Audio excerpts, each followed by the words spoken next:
বাবা কেমন দেখতে, আমাকে কেমন ব্যবহার করে আমি জানি না। আমার মায়ের কাছ থেকে আর আমার বাবার সব কলিগ বা বন্ধু আর আসসালামু আলাইকুম বন্ধুরা, আশা করি আপনারা সকলেই ভালো আছেন। তো আজকে যে বিষয়টা নিয়ে আপনাদের মাঝে হাজির হয় সেটা হচ্ছে, আপনারা সকলে জানেন যে বিডিআর হত্যাকাণ্ড বা সেনা হত্যাকাণ্ড বা বিডিআর বিদ্রোহ নিয়ে অনেক আলোচনা সমালোচনা হয়েছে।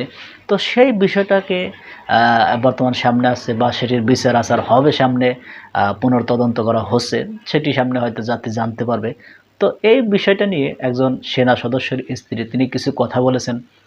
তো চলুন আমরা তার মুখ থেকে সে কথাগুলো একটু শুনি। বাবা কেমন দেখতে, আমাকে কেমন ব্যবহার করে আমি জানি না। আমার মায়ের কাছ থেকে আর আমার বাবার সব কলিগ বা বন্ধু আর ফ্যামিলির কাছ থেকে জানি। খালি বাবার আমি গলা জানি না, কিছুই জানি না, আর এটার জন্য অনেক কষ্ট। আমি শহীদ মেজর হুমায়ুন হায়দারের স্ত্রী। আমার মেয়ে উর্শিয়া আমরিন রূপন্তী।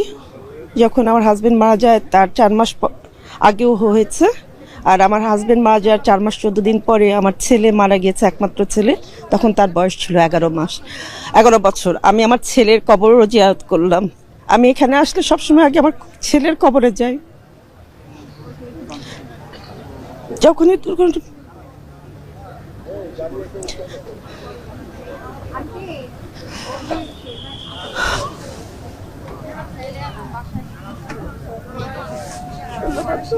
অপেক্ষা করছিলাম এই দিনটাকে জাতীয় শহীদ সেনা দিবস হিসেবে ঘোষণা করা হবে।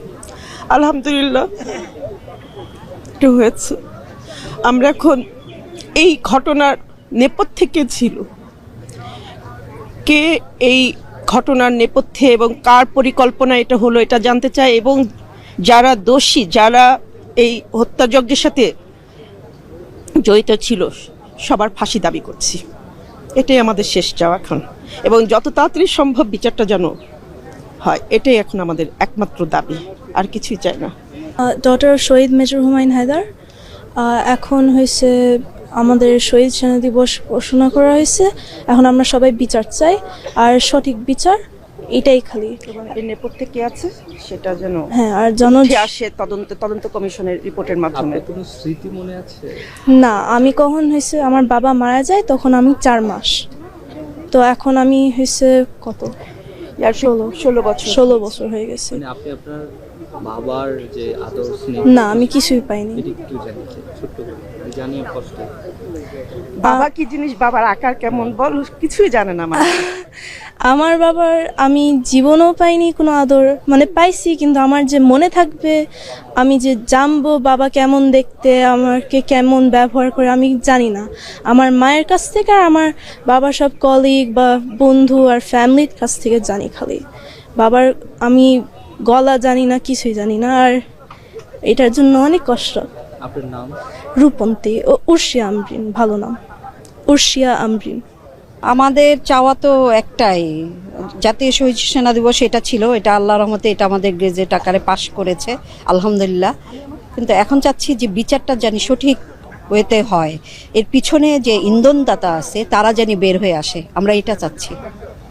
ইন্ধনদাতা যারা আছে পিছনে, মনে হয়েছে কি এত বছর এটা কেন শোন- হয় নাই?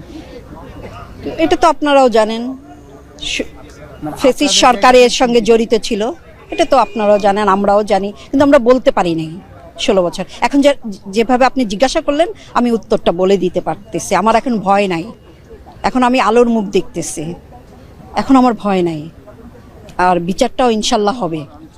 আপনার আশাবাদী? অবশ্যই আশাবাদী, ইনশাল্লাহ হবে। এবং এখন যে কমিশন করা হয়েছে তারা কি মনে হচ্ছে? হ্যাঁ, অবশ্যই সঠিক পথে হবে কিনা এটা বলতে পারবো না, তাদের রিপোর্ট পেলে, কারণ তারা 3 মাস পরে রিপোর্ট দেওয়ার কথা বলেছে। এখন তারা যদি রিপোর্ট দেয় তখন আমরা বলতে পারবো এটা ঠিক হয় নাই বা ওটা ঠিক হয়েছে। কারণ আমরা তো আর জানি না ওনারা কি তদন্ত করছে, কি বের করছে, আমরা তো বলতে পারবো না এখন, এটা ওনারাই বলতে পারবে তখন। তো বন্ধুরা, আমরা স্ক্রিনে সেই কথাগুলো শুনলাম। তিনি সেনা সদস্যের স্ত্রী হয়েও তিনি এটির পুনর্তদন্ত করতে বলছেন, বা এর পিছনে যারা আছে বা যারা জড়িত তাদের অবশ্যই বিচার করতে হবে। এবং তিনি নিজেও বলছেন যে এটার সাথে শেখ হাসিনা সরাসরিভাবে জড়িত আছে। তো সামনে হয়তো বা এটা প্রমাণ বেরিয়ে আসবে, সামনে সেটা কি হয় সেটা জানা যাবে, বা এটা যদি আবার নতুন করে পুনর্তদন্ত হয় বা রায় হয় সেখানেই জানা যাবে। তো এই বিষয়টা নিয়ে আপনাদের যদি কোনো মতামত থাকে অবশ্যই কমেন্ট বক্সে জানিয়ে যাবেন। তো বন্ধুরা, ভালো থাকবেন, সুস্থ থাকবেন। দেখা হবে পরবর্তী কোনো ভিডিও নিয়ে। সে পর্যন্ত ভালো থাকুন। আল্লাহ হাফেজ।